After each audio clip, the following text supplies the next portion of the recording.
Hello friends, welcome to Kannan info Tamil. நம்ம இன்னைக்கு என்ன டாபிக் பார்க்க போறோம் அப்படின்னா, India naval anti-ship missile short range அப்படிங்கிற ஒரு கப்பல் எதிர்ப்பு ஏவுகணைய சோதிக்க உள்ளாங்க. இந்த ஏவுகணைய இந்தியா எதற்காக உருவாக்கி இருக்காங்க, இந்தியாவுடைய திட்டம் என்ன, இந்த ஏவுகணையின் சிறப்பு அம்சங்கள் மற்றும் தாக்கும் திறன் குறித்து இந்த வீடியோல நம்ம டீடைலா பார்க்கலாம். நீங்க இப்பதான் நம்ம சேனலுக்கு ஃபர்ஸ்ட் டைம் வர்றீங்க அப்படின்னா நம்ம சேனலை சப்ஸ்கிரைப் பண்ணிக்கங்க. அப்படியே அந்த பெல் நோட்டிபிகேஷனை கிளிக் பண்ணி ஆல்ங்கிற ஆப்ஷனை எனேபிள் பண்ணிக்கங்க. 2021வது வருஷத்தின் கணக்குப்படி சீன கடற்படையில் 355 கப்பல்கள் இருக்கு. சீன கடற்படை தான் எண்ணிக்கையின் அடிப்படையில் பார்த்தால் உலகத்திலே மிகப்பெரிய கடற்படை. அதுவே இந்திய கடற்படையிடம் 150 கப்பல்கள் இருக்கு. சீன கடற்படை இந்திய கப்பல் படையை விட 1 மடங்குக்கும் அதிகமான கப்பல்களை கொண்டிருக்கு. இந்த சூழ்நிலையில சீன கடற்படையின் ஆதிக்கத்தை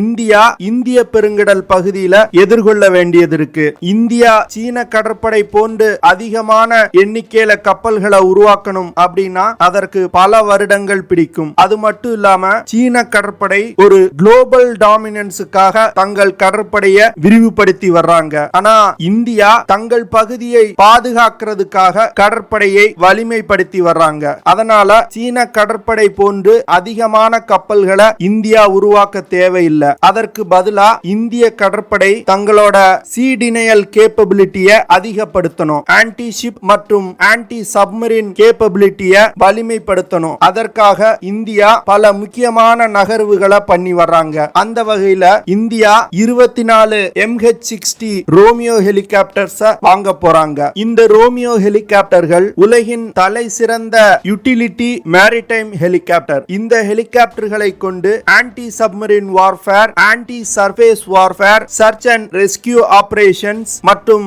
மெடிக்கல் எவாக்குவேஷன் போன்ற வேலைகளை செய்ய முடியும். இந்த ஹெலிகாப்டர் ஒரு அமெரிக்க தயாரிப்பு ஹெலிகாப்டர். இந்த ஹெலிகாப்டர்களால 830 கிலோமீட்டர் அதிகபட்சமா பயணிக்க முடியும். இந்த ஹெலிகாப்டர்ல மார்க் 46 டார்பிடோக்கள், ஹெல்ஃபயர் மிசைல்கள், M60 மெஷின் கன்கள் போன்ற அதிநவீன ஆயுதங்கள் இருக்கு. இந்திய கடற்படை இந்த ஹெலிகாப்டர்ல தங்களுக்கு தேவையான சில ஆயுதங்களை பொருத்த திட்டமிட்டிருக்காங்க. அந்த வகையில ஒரு ஆன்டி ஷிப் மிசைல இந்த MH-60 ரோமியோ ஹெலிகாப்டர்கள்ல பொருத்த இந்தியா திட்டமிட்டிருக்காங்க. அதற்காக நார்வே நாட்டிடம் இருந்து NSH-ML அப்படிங்கிற ஒரு ஆன்டி ஷிப் மிசைல இந்தியா வாங்க போறாங்க. இந்த மிசைல காங்ஸ்பர்க் டிஃபென்ஸ் அண்ட் ஏரோஸ்பேஸ் அப்படிங்கிற நிறுவனம் தயாரிக்கிறாங்க. இந்த மிசைல்னால அதிகபட்சமா 185 கிலோமீட்டர் தூரத்துல உள்ள இலக்குகளை தாக்க முடியும். இந்த மிசைல் ஒரு அட்வான்ஸ் ஆன்டி ஷிப் மிசைல். தற்போதைய நிலையில் இந்தியாவிடம் ஒரு நேவல் ஆன்டி ஷிப் மிசைல் கிடையாது. வெளிநாட்டில் இருந்து இறக்குமதி பண்ண வேண்டிய சூழ்நிலை இருக்கு. அதற்காக DRDO 2018வது வருடம் naval anti ship missile short range, அதாவது NASM-SR அப்படிங்கிற மிசைலை டெவலப் செய்ய தொடங்குறாங்க. இந்த மிசைல 2020வது வருடம் நடந்த டிஃபென்ஸ் எக்ஸ்போல காட்சிப்படுத்தி இருந்தாங்க. NASM-SR மிசைல DRDO டெவலப் செஞ்சு முடிச்சிட்டாங்க. இந்த மிசைலின் சோதனை கூடிய விரைவில் நடைபெறும் அப்படின்னு DRDO சொல்லியிருக்காங்க. இந்த மிசைல DRDO டெவலப் செஞ்சிருந்தாலும் DRDO உருவாக்கி இருக்க ஆன்டி ஷிப் மிசைல நார்வே நாட்டு மிசைலோடு கம்பேர் பண்ணி பார்த்தா DRDO உருவாக்கி இருக்க மிசைலோட ரேஞ்ச் குறைவா இருக்கு. அதனால DRDO நார்வே நாட்டு மிசைலை விட அதிகமான ரேஞ்ச் உள்ள மிசைலை உருவாக்கும் வரை இந்த NASM-SR மிசைல நார்வே நாட்டு மிசைலோடு இணைத்து இந்திய கடற்படையில் பயன்படுத்த திட்டமிட்டிருக்காங்க. இந்த NASM-SR மிசைலோட கான்ஃபிகரேஷன்ஸ் பத்தி பார்க்கலாம். இந்த மிசைலோட எடை 375 கிலோகிராம். இந்த மிசைல்னால 100 கிலோகிராம் எடை கொண்ட வெடிபொருட்களை சுமந்து சென்று தாக்குதல் நடத்த முடியும். இந்த மிசைலோட நீளம் 3.6 மீட்டர், டயமீட்டர் 0.3 மீட்டர். இந்த மிசைல் ஒரு சாலிட் ராக்கெட் மோட்டாரால் இயக்கப்படுது. இந்த மிசைல்னால குறைந்தபட்சம் 5 கிலோமீட்டர்ல இருந்து அதிகபட்சமா 55 கிலோமீட்டர் தூரத்துல உள்ள இலக்குகளை தாக்க முடியும். NASM-SR மிசைல குறைந்தபட்சம் 91 மீட்டர் உயரத்துல இருந்தும் அதிகபட்சமா 3 கிலோமீட்டர் உயரத்துல இருந்தும் லான்ச் செய்ய முடியும். இந்த மிசைலோட மிட் கோர்ஸ்ல 15 மீட்டர் உயரத்துல பறக்கும். இலக்கை சென்று தாக்கும் பொழுது 5 மீட்டர் உயரத்தில் சென்று இலக்கை தாக்கும். இந்த மிசைலோட 55 கிலோமீட்டர் ரேஞ்சில 35 கிலோமீட்டரா 130 செகண்ட்ஸ்ல கடந்துரும். கடைசி 20 கிலோமீட்டரா 70 செகண்ட்ல கடந்து இலக்கை சென்று தாக்கும். இந்த மிசைலோட வேகம் மாக் 0.8, அதாவது 980 கிலோமீட்டர் பெர் ஹார் வேகத்துல இலக்கை சென்று தாக்கும். இந்த மிசைல்களை பயன்படுத்தி சிறிய மற்றும் மீடியம் சைஸ் கப்பல்களை தாக்கி அழிக்க முடியும். இதுவே நார்வே நாட்டு மிசைலான NASM-SR மிசைல் 400 கிலோகிராம் எடை கொண்ட மிசைல். இந்த மிசைல்ல 125 கிலோகிராம் எடை கொண்ட வெடிபொருட்களை சுமந்து சென்று தாக்குதல் நடத்த முடியும். நார்வே நாட்டு மிசைல்னால அதிகபட்சமா 185 கிலோமீட்டர் தூரத்துல உள்ள இலக்குகளை தாக்க முடியும். அதனால ஒரு விஷயம் கிளியரா தெரியுது. DRDO தாங்கள் உருவாக்கி இருக்க NASM-SR மிசைலோட கேப்பபிலிட்டியை அதிகப்படுத்தணும் அப்படின்னு. வரும் காலங்கள்ல மீடியம் ரேஞ்சுக்கு NASM-MR அப்படிங்கிற மிசைலையும், லாங் ரேஞ்சுக்கு NASM-LR அப்படிங்கிற ஆன்டிஷிப் மிசைல உருவாக்க திட்டமிட்டு இருக்காங்க. இந்த ரெண்டு மிசைல்களுடைய ரேஞ்சும் நார்வே நாட்டு மிசைலை விட அதிகமா இருக்கும் அப்படின்னு DRDO சொல்லியிருக்காங்க. DRDO உருவாக்கி இருக்க NASM-SR மிசைல இந்திய கடற்படை MH-60 ரோமியோ ஹெலிகாப்டர்கள், சீகிங் மற்றும் ALH MK3 ஹெலிகாப்டர்கள்ல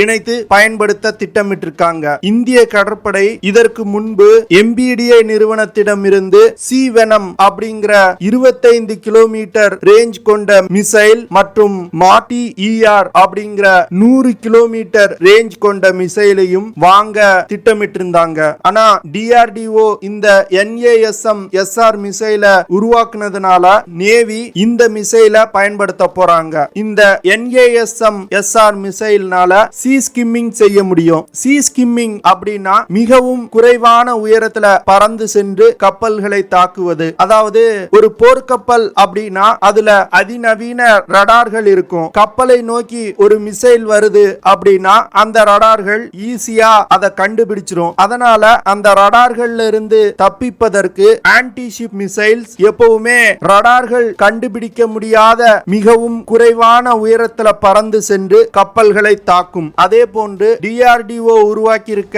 இந்த ஆன்டிஷிப் மிசைல்னால லாஃப்டர் ட்ராஜெக்டரியில பறந்து சென்றும் இலக்கை தாக்க முடியும். லாஃப்டர் ட்ராஜெக்டரி அப்படின்னா ஒரு குறிப்பிட்ட உயரம் வரைக்கும் பறந்துட்டு திருப்பி கீழ் நோக்கி பறந்து சென்று இலக்கை தாக்குவது. இந்த மிசைல அனைத்து விதமான தட்பவெட்ப சூழ்நிலைகளையும் பயன்படுத்த முடியும். இந்த மிசைல லான்ச் செய்த பிறகு டார்கெட்டுகளை கண்டுபிடிக்கும் தொழில்நுட்பம் இந்த மிசைல்ல இருக்கு. இந்த மிசைல்னால டார்கெட்டை ஆட்டோமேட்டிக்கா செலக்ட் செய்து தாக்குதல் நடத்த முடியும். இந்த மிசைல் இலக்கை நோக்கி பயணிப்பதற்கு இனிஷியல் நேவிகேஷன் சிஸ்டம் மற்றும் ஆல்ட்மீட்டர் மிட்கோஸ் கைடன்ஸ் சிஸ்டம் பயன்படுத்தப்பட்டிருக்கு. இந்த மிசைல்ல இறுதி கட்டத்துல இலக்கை கண்டுபிடித்து தாக்குவதற்கு IIR சீக்கர்கள் பயன்படுத்தப்பட்டிருக்கு.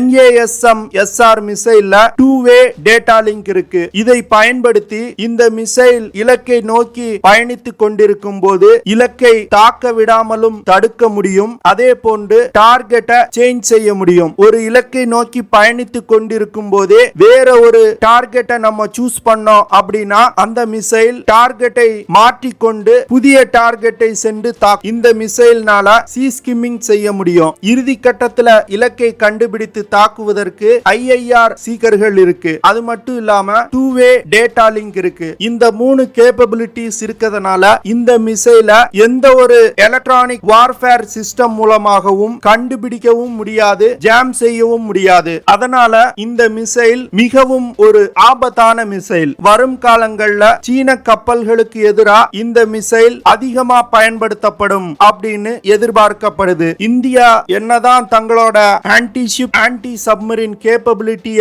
வலிமைப்படுத்தினாலும் தங்களோட கடற்படையின் வலிமையை அதிகப்படுத்தணும். எப்படி அமெரிக்க கடற்படை உலகின் வலிமையான கப்பற்படையா இருக்கோ அதே போன்று அதிநவீன தொழில்நுட்பம், அதிக எண்ணிக்கை மற்றும் ஒரு வலிமையான கடற்படையா இந்திய கடற்படை இருக்கணும் அப்படிங்கிறது என்னோட அபிப்பிராயம். ஏன்னா இந்தியாவுடைய பொருளாதாரம் வரும் காலங்கள்ல அசுர வளர்ச்சி அடைய போகுது. அதனால நம்மளோட ட்ரேட் ரூட்ஸை பாதுகாக்க வேண்டியது இந்திய கடற்படையின் கடமை. அதற்கு இந்திய கடற்படை வலிமையா இருக்கணும். இந்தியா ஒரு சாஃப்ட் பவர் அப்படிங்கிற பிம்பத்தை உடைச்சிட்டு இந்தியாவும் ஒரு வலிமையான நாடு அப்படின்னு இந்த உலக நாடுகளுக்கு புரிய வைக்கணும். என்னோட அபிப்பிராயம் இது. உங்களோட அபிப்பிராயம் என்ன அப்படிங்கறத கமெண்ட்ல லீவ் பண்ணுங்க. ஓகே ஃப்ரெண்ட்ஸ், நம்ம வீடியோவோட நிறைவு பகுதிக்கு வந்துட்டோம். இதெல்லாம் தான் நான் உங்ககிட்ட ஷேர் பண்ணணும் அப்படின்னு நினைச்ச விஷயங்கள். ஐ ஹோப் நான் ஷேர் பண்ண விஷயங்கள் உங்களுக்கு பிடிச்சிருக்கும் அப்படின்னு நினைக்கிறேன். அப்படி பிடிச்சிருந்துச்சுன்னா